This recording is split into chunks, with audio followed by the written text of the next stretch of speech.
We might be the ones working on this thing, but we could very well be affected, and we are somewhat affected. It's hard to do something like this, and we do get a lot of phone calls, so we're trying to, try to ease, I guess, the worry. Rose Cruz works at the Department of Administration and is one of thousands of GovGuam employees who received a general notice today that layoffs are near. Ironically enough, she is the Assistant Human Resources Manager at DOA who is handling the layoff process. Although a tough time for the government, DOA shares the sentiment of GovGuam employees who are in the middle of Governor Eddie Calvo's reorganization plans to address GovGuam's financial crisis. DOA Director Benita Manglotnia tells KUAM that from today, each director is supposed to come up with their department's layoff plans and identify positions they can eliminate that are not essential to operation. She adds that the selection of positions must be justified. We're trying to educate the department heads to the process of what needs to be done, and it needs to be done properly so there won't be any appeals. Manglotnia says that having her signature on the general notice is disheartening because DOA has received floods of calls from GovGuam employees worried about their jobs. It's really sad to go through this process. You hate to see people lose their jobs because they're dependent on their job for their livelihood, but then at the same time, at the end of the day, we just don't have enough funds to cover this size of government. Today's general notice states that if an employee feels they were not given the opportunities in the allotted time period to either volunteer for a transfer, demotion, or accept a salary reduction following the written individual notice, they can appeal to the Civil Service Commission.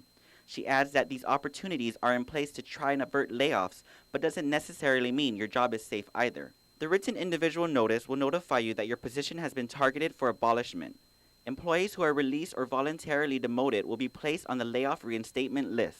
The layoff reinstatement list is for someone who, an incumbent who has, whose position was targeted for layoff, who has been affected, even if they are not like completely out of the government, or if they've just been, they took like a demotion, then this person gets on that list and you stay there for 2 years, and when things get better, they'll be reinstated. Manglotnia says the written individual notice of layoff will not be given earlier than 30 days from the receipt of the general notice for proposed layoff.